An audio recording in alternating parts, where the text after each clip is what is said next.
China announced Sunday that it will resume issuing visas for Japanese citizens, weeks after the process was suspended as a retaliatory measure against Tokyo's decision to require COVID-19 tests for all inbound travelers from China.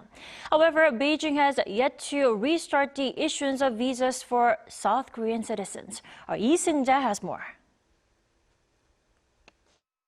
After suspending visa issuance for Japanese citizens as a retaliatory measure against Tokyo's decision to require COVID-19 tests for all inbound travelers from China, Beijing announced on Sunday that it will now lift the measure and begin reissuing visas.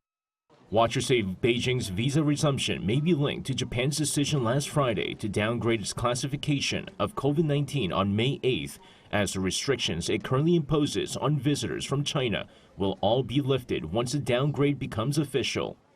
However, at the moment, Japan is still requiring those traveling on direct flights from mainland China to show proof of negative COVID-19 test results taken no more than 72 hours before leaving China. Despite the turnaround for Japanese citizens, China has yet to make the same decision for South Koreans.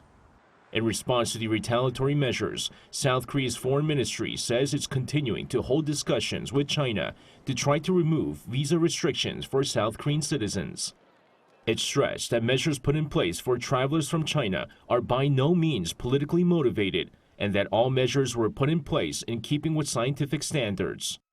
Meanwhile, South Korea will continue to restrict the entry of short-term travelers from China through the end of February amid concerns that the COVID-19 situation will worsen after the recent Lunar New Year holiday. According to the KDCA, around 10% of the 6,900 short-term travelers from China who arrived in the country from January 2nd to January 26th tested positive after being tested at the airport.